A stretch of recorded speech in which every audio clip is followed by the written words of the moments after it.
Fala pessoal, tudo bem? Sejam muito bem-vindos para mais um vídeo aqui no canal Escritório Nildo Moraes, onde você sempre encontra uma dica para ampliar e gerir o seu negócio de forma eficaz.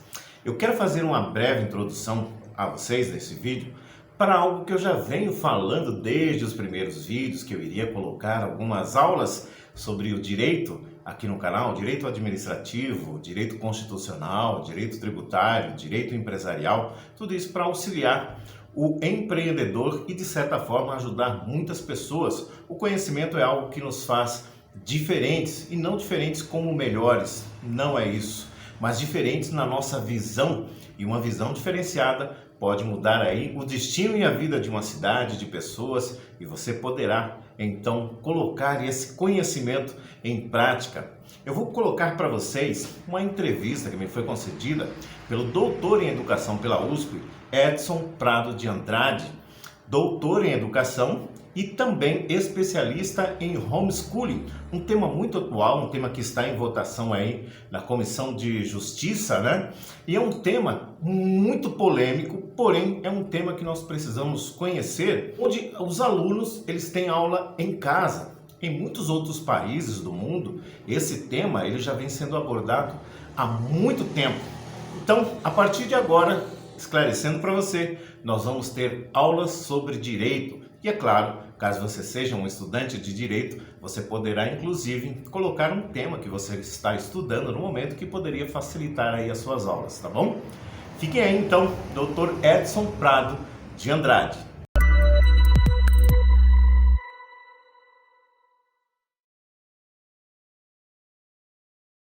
Durante a pandemia, os alunos que não puderam ir à escola tiveram aí um certo prejuízo na sua educação.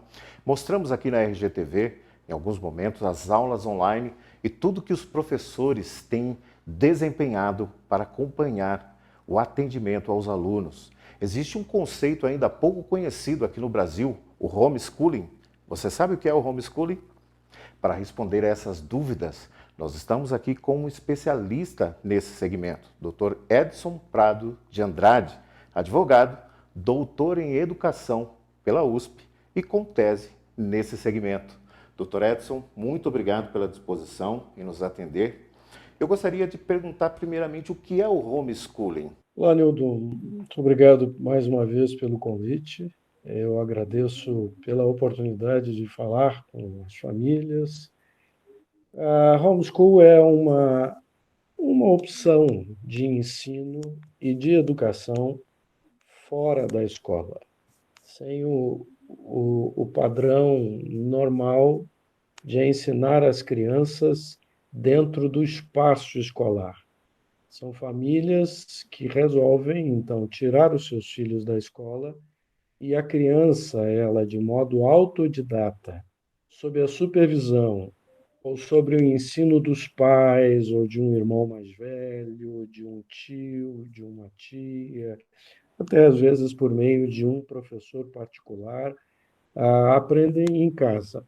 A criança tem a sua própria rotina, uma rotina diferente da rotina escolar, que é para essas famílias muito sacrificante, muito exigente, especialmente as famílias que moram nos grandes centros, em que a criança precisa se deslocar horas até chegar do trajeto casa-escola.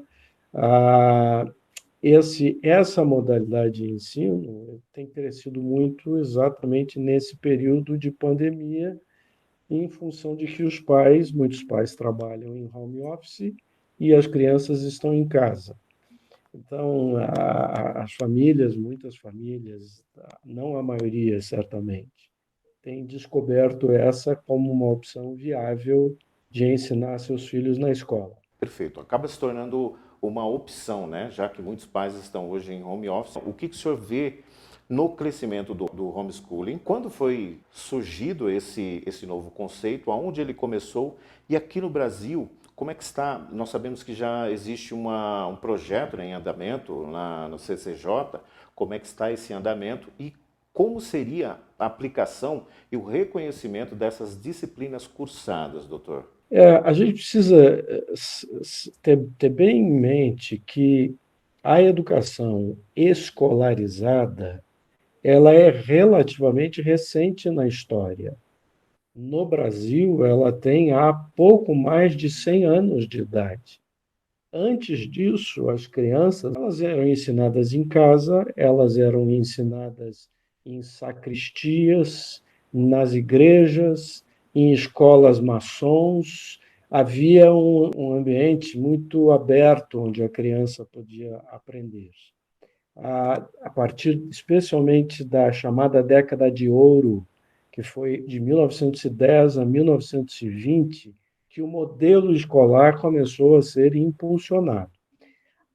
Essa fase atual, moderna, atual, que nós estamos vendo aí de educação domiciliar, ou homeschool, como é conhecido internacionalmente, ela começa a surgir especialmente nos Estados Unidos na década de 70, e que eu reputo em função exatamente do nascimento da tecnologia da informação, do computador, da internet, da facilidade ao conhecimento, a era do conhecimento.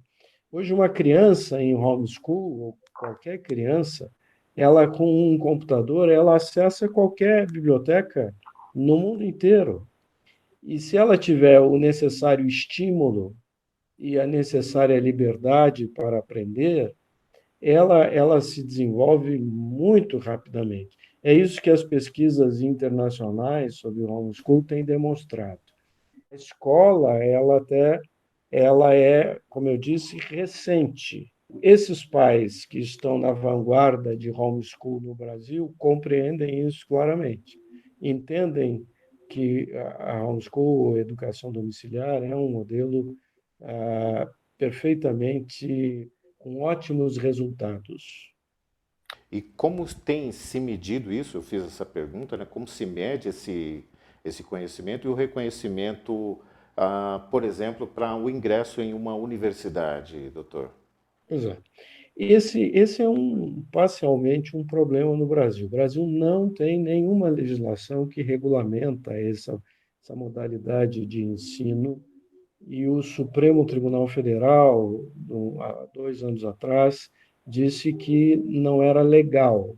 Então, existem muitas famílias que estão na ilegalidade praticando o ensino domiciliar, precisando. Alguns municípios fizeram leis para autorizarem a prática de educação domiciliar. Aqui mesmo em Jundiaí, na Câmara Municipal, há um projeto de lei de autoria de Douglas, do vereador Douglas, que prevê a modalidade de educação domiciliar no Brasil, em Jundiaí. Entretanto, ela é tida como ilegal. Para que um adolescente possa ingressar numa universidade, ele tem que praticou a educação domiciliar, ele tem dois caminhos. O primeiro é o Enseja, quando ele pode se submeter a uma avaliação para verificar os conhecimentos dele até um certo nível de aprendizado. E depois tem o Enem, quando o adolescente já atinge, então, os 18 anos, ele pode prestar o Enem. Se ele obter a pontuação, ele pode pleitear, então, o certificado de conclusão do ensino médio, mesmo não tendo se formado na escola, não tendo cursado a escola. Então, o Estado fornece o diploma e ele, com esse diploma, pode ingressar na universidade. O outro caminho é a via judicial. Existem muitas famílias que já ingressaram judicialmente. Eu mesmo, como advogado, representei a primeira família no Brasil que obteve um direito de praticar a educação domiciliar. É uma família aqui de Praia Grande. E a menina mais velha já está quase encerrando o curso superior. E outras famílias também obtiveram por decisão liminar ou decisão judicial definitiva. Então, esses são os caminhos no Brasil. O que estamos pleiteando é um projeto de lei que garanta a liberdade das famílias e, ao mesmo tempo, regulamente essa modalidade de ensino, que na maior parte dos países desenvolvidos do globo, se não todos eles, é, é completamente regulamentado e permitido. Só os países mais restritivos do mundo, o homeschool é proibido ainda e as famílias são processadas se elas praticam. Tá ok, então, doutor. Muito obrigado. Informações de extrema importância, principalmente nesse período, informando aí as vias que seriam possíveis conseguir caso alguma família decida, então, utilizar o homeschool.